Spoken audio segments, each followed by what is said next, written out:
In the profound and heavy silence of the human soul, there exists a question that echoes louder than any shout, a question that determines whether you will be a master of your fate or a slave to your circumstances. Who are you when the world isn't looking, and who do you dare to become when it is?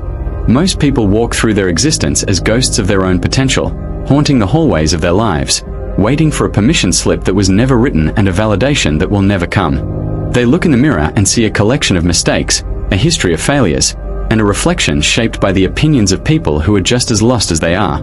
But today, we break that mirror.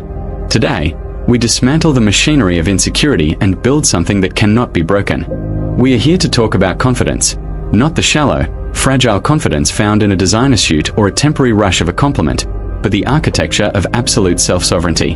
Imagine a version of you that has moved beyond the need for applause. Imagine a version of you whose self-belief is so dense, so heavy, and so gravitational that the world has no choice but to orbit around your certainty. This is not faking it until you make it. That is a lie told by the weak to survive.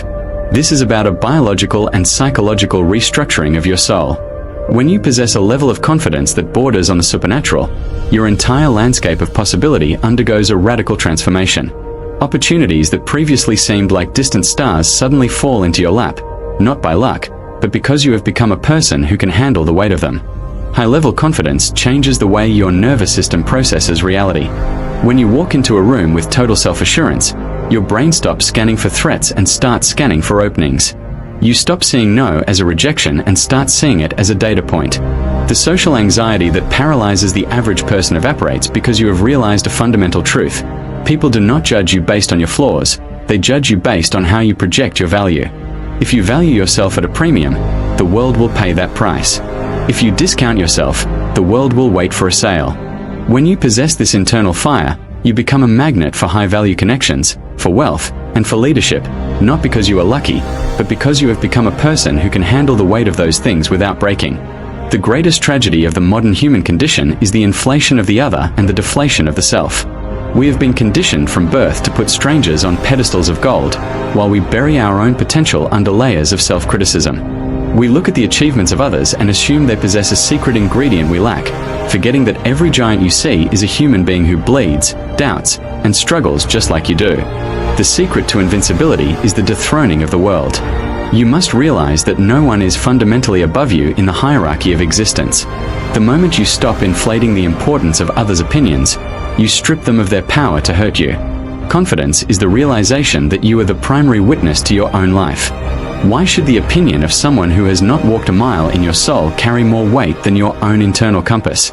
We tend to compare our behind-the-scenes footage, our messy mornings, our private fears, our quiet failures, with everyone else's highlight reel. It is a mathematical injustice to yourself. You are comparing your raw, unfiltered humanity to a curated, polished illusion. To break this cycle, you must decide, once and for all, that your value is an inherent fact, not a fluctuating currency.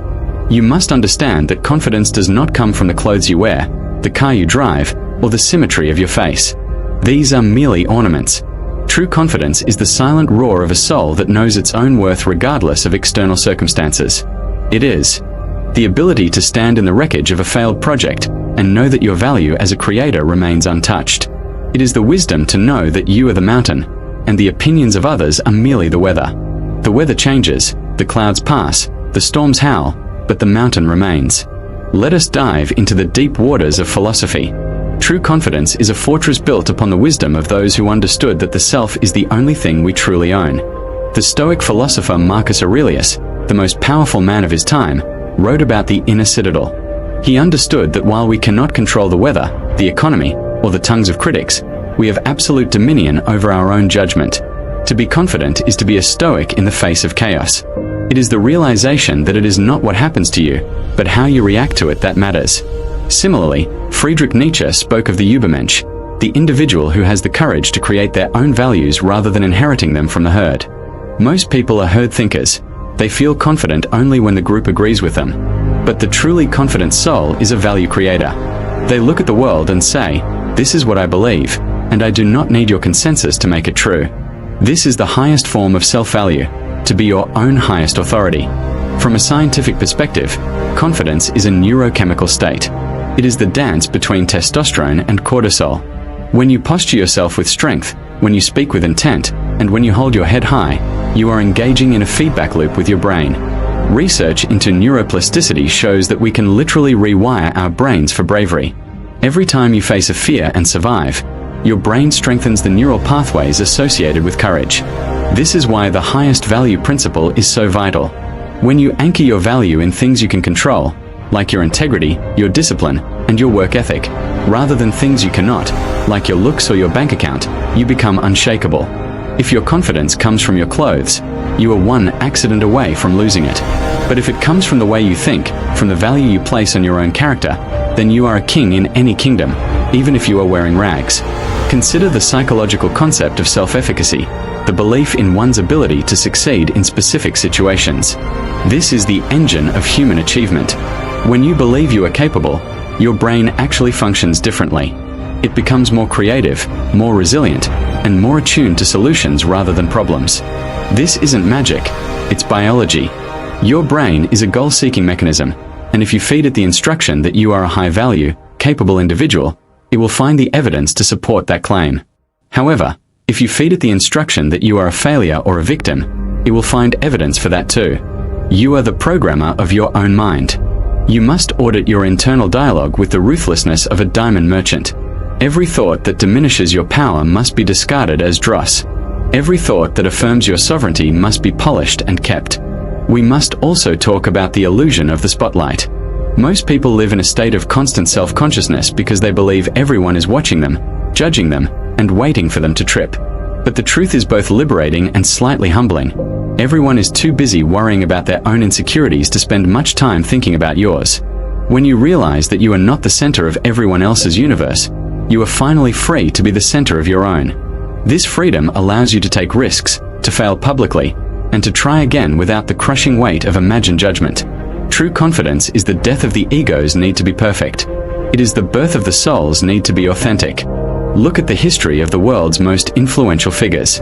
They weren't the ones who followed the rules or waited for approval. They were the ones who had an almost delusional belief in their own vision. They were the ones who dared to be wrong, dared to be mocked, and dared to stand alone. They understood that the crowd is always late to the truth. By the time the crowd realizes you were right, you have already moved on to the next peak. This is the loneliness of leadership, but it is also its glory. You must be willing to walk through the valley of isolation if you want to reach the summit of self-mastery. The confidence that is forged in solitude is the only confidence that can survive the heat of public battle. Furthermore, we must address the physical manifestation of confidence. While we said confidence doesn't come from the body is the first ambassador of the soul. Your physiology is a mirror of your psychology. If you slouch, if you avoid eye contact, if you speak in a whisper, you are telling your own brain that you are a subordinate. You are signaling to your nervous system to release cortisol, the stress hormone, which further degrades your confidence. But if you open your chest, if you look the world in the eye, and if you speak with a resonance that comes from your diaphragm, you are signaling to your brain that you are a leader. This is the power pose in action. It is a hack into your own biological operating system. You can literally change your chemistry in 2 minutes by changing your posture. But do not mistake the container for the content. The body is the vessel, but the mind is the captain. A strong vessel with a weak captain will still crash against the rocks. You must develop the mental toughness to match your physical presence. This toughness is built through the voluntary pursuit of suffering. If you never push yourself, if you never do anything that makes you uncomfortable, your confidence will always be a fragile thing. But if you have climbed mountains, if you have pushed your body to its limits, if you have stuttered until your eyes were weary, you have built a reservoir of evidence that you are a person who overcomes. That evidence is the bedrock of real confidence. It is the difference between an empty boast and a statement of fact. As we continue this deep dive, let us explore the concept of radical responsibility. The confident person knows that they are responsible for everything in their life, not because they caused everything, but because they are the only ones who can respond to everything. When you blame your parents, your boss, the economy, or your genetics for your lack of confidence, you are giving them your power. You are saying, I cannot feel good about myself until these external things change. This is the definition of a victim. The sovereign individual says, regardless of what has happened to me, I am the one who decides what it means. I am the one who decides how I will move forward. This shift from blame to responsibility is the most important transition a human being can make. It is the moment you stop being a passenger in your own life and start being the pilot. It is a terrifying realization because it means you have no more excuses, but it is also the most empowering realization because it means you have all the power. Confidence is not the absence of fear, it is the mastery of it. It is doing the thing that terrifies you while your heart is pounding and your hands are shaking, because you have decided that your purpose is more important than your comfort. Comfort is the graveyard of greatness. If you want to be confident, you must become a seeker of discomfort. You must run toward the things that scare you. You must seek out the conversations that make you sweat.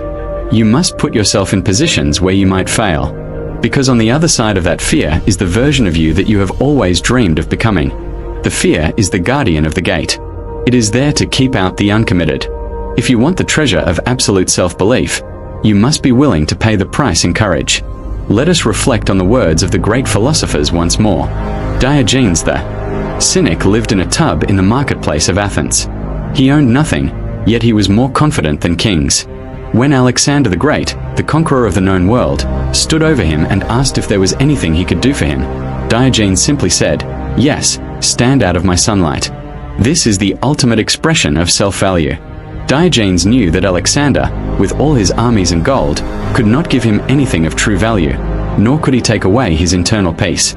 He did not see a king, he saw a man blocking the sun.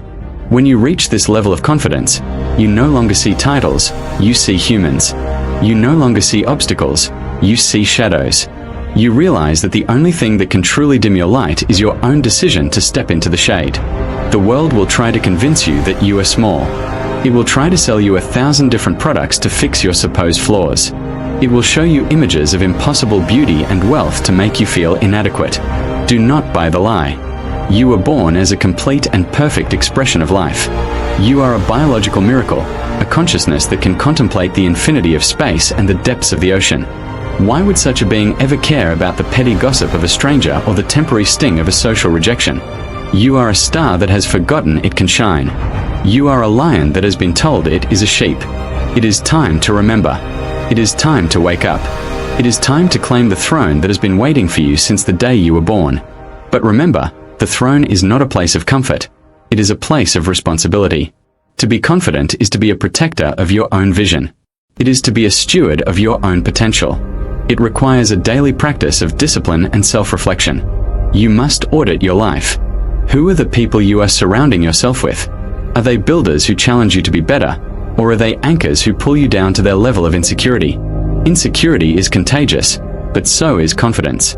Choose your tribe with the care of a general choosing his officers.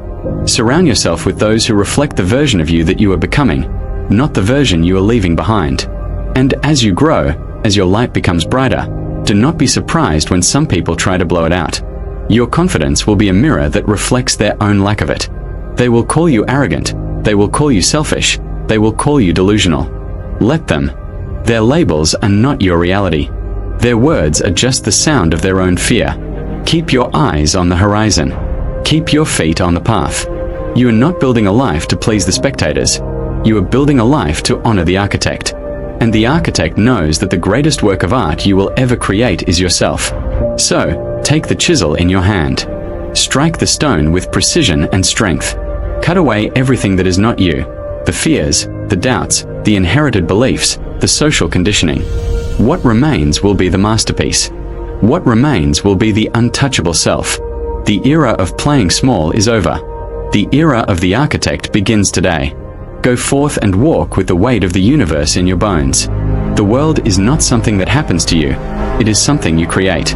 Now, build. Build with the certainty of a god and the humility of a student. Build until your internal reality becomes the external truth. Build until the world has no choice but to acknowledge the power of your presence. This is your life. This is your moment. This is your destiny. Stand tall, breathe deep, and never, ever look back.